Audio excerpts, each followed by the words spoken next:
लद्दाख के समाजसेवी सोनम वांगचुक ने गुरुवार को लेह में हिंसा फैलाने के आरोपों को गलत बताया है। वांगचुक का कहना है, मुझे जानबूझकर निशाना बनाया जा रहा है। इससे हालात सुधरने की जगह और बिगड़ सकते हैं। दरअसल 24 सितंबर की रात गृह मंत्रालय ने एक बयान जारी किया। उसमें कहा गया कि सोनम वांगचुक ने भड़काऊ बातें कहकर भीड़ को उकसाया। उन्होंने हिंसा के बीच अपना उपवास तो तोड़ा, लेकिन हालात को शांत करने की जगह एम्बुलेंस से अपने गांव लौट गए। बिहार की सियासत में एक बार फिर हलचल मच गई है। पूर्णिया के सांसद पप्पू यादव की सुरक्षा चुनाव से ठीक पहले कम कर दी गई है। अजीब बात यह है कि कुछ ही हफ्ते पहले 10 अगस्त 2025 को उनकी सुरक्षा बढ़ाई गई थी, लेकिन अब बिना किसी बड़ी वजह के सरकार ने उनकी सुरक्षा घटा दी है।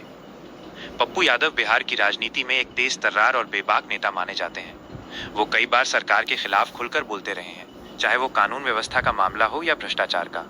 अब सवाल ये उठ रहा है, क्या उनकी सुरक्षा में कटौती सिर्फ एक सामान्य प्रक्रिया है या फिर इसके पीछे कोई राजनीतिक रणनीति छिपी है? एशिया कप के इतिहास में पहली बार भारत और पाकिस्तान के बीच फाइनल मुकाबला खेला जाएगा। ये महामुकाबला होगा 28 सितंबर को दुबई इंटरनेशनल क्रिकेट स्टेडियम में। पाकिस्तान ने गुरुवार को बांग्लादेश को 11 रन से हराकर फाइनल में अपनी जगह पक्की कर ली है। मैच में पाकिस्तान ने पहले बल्लेबाजी करते हुए 136 रन बनाए। इसके जवाब में बांग्लादेश की टीम 20 ओवर में सिर्फ 124 रन ही बना सकी और 9 विकेट खो दिए। अब भारत और पाकिस्तान के बीच एशिया कप का फाइनल देखने को मिलेगा, जो एशिया कप इतिहास में पहली बार होगा। बिहार विधानसभा चुनाव 2025 को लेकर भारतीय जनता पार्टी ने अपनी तैयारी को नई रफ्तार दे दी है। बीजेपी के राष्ट्रीय अध्यक्ष जेपी नड्डा ने गुरुवार को चुनाव प्रभारी और सह प्रभारी की औपचारिक घोषणा कर दी है। इस बार पार्टी ने बड़ी जिम्मेदारी दी है केंद्रीय शिक्षा मंत्री धर्मेंद्र प्रधान को। उन्हें बिहार विधानसभा चुनाव का प्रमुख प्रभारी नियुक्त किया गया है।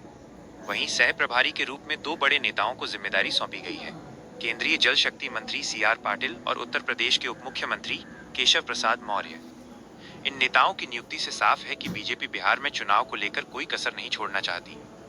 धर्मेंद्र प्रधान इससे पहले भी कई राज्यों में चुनावी रणनीति संभाल चुके हैं और अब बिहार में उनके अनुभव का इस्तेमाल किया जाएगा। पटना में ड्यूटी के दौरान लापरवाही बरतने वाले 11 पुलिस कर्मियों पर कार्रवाई की गई है। ट्रैफिक SP अपराजित लोहान ने जांच के बाद ये सख्त कदम उठाया है।